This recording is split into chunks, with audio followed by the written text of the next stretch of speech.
Hello दोस्तों, चलिए पढ़ते हैं हम बौद्ध धर्म के बारे में।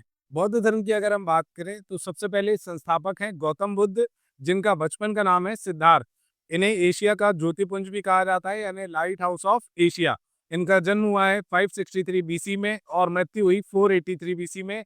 इनकी मृत्यु हुई 80 वर्ष की आयु में। जन्म हुआ था इनका लुम्बिनी में और मृत्यु हुई कुशीनगर में। पिता का नाम है इनके शुद्धोधन, जो शाक्य कुल के थे। माता का नाम है महामाया। जन्म के कुछ समय पश्चात ही इनकी मृत्यु हो गई। इनकी मौसी ने इनका पालन पोषण किया, नाम था प्रजापति गौतमी। इनकी पत्नी का नाम यशोधरा और पुत्र इनके थे राहुल।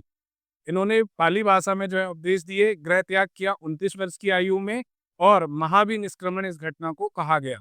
उसके बाद ज्ञान प्राप्ति इनको हुई 6 वर्ष पश्चात 35 वर्ष की आयु में। किस नदी के तट पर? पुनपुन नदी या निरंजना नदी के तट पर। वृक्ष था पीपल या बोधि वृक्ष। अवसर था वैशाख पूर्णिमा और गया क्षेत्र था। त्रिरत्न की बात करें तो बौद्ध धर्म के त्रिरत्न हैं बुद्ध, धम्म और संघ। जिस घोड़े से गए तो इनका घोड़ा था कंथक, उसका सारथी था चन्ना। प्रथम उपदेश इन्होंने दिया सारनाथ में। अंतिम उपदेश या सर्वाधिक उपदेश जो इन्होंने दिए वो दिए श्रावस्ती में। अब बात करते हैं बौद्ध संगीति की। तो बौद्ध संगीति बौद्ध धर्म का एक महत्वपूर्ण अध्याय है, जिसमें हम बात करें टोटल 4 संगीति हुई हैं। पहली संगीति हुई 483 बीसी में, दूसरी 383 बीसी में, तीसरी 251 बीसी और चौथी 1 एडी में।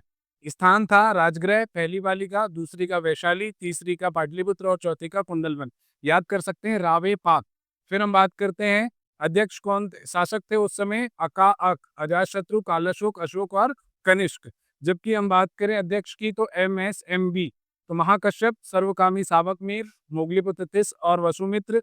जबकि इसमें उपाध्यक्ष थे चौथी में अश्वघोष, जिन्होंने लिखी है बुद्ध चरित्र, जो बौद्धों की रामायण कहलाती है। और उसके अलावा इसमें कार्य क्या हुआ? तो इसमें पहली वाली बौद्ध संगीति में सुत्त पिटक और विनय पिटक की रचना हुई। दूसरी में स्थाविर और महासंगीत में बढ़ गया बौद्ध धर्म। तीसरी में अभिधम्म पिटक की रचना हुई और हीनयान और महायान की चौथे में विभाजन हो गया। धन्यवाद। जय हिंद।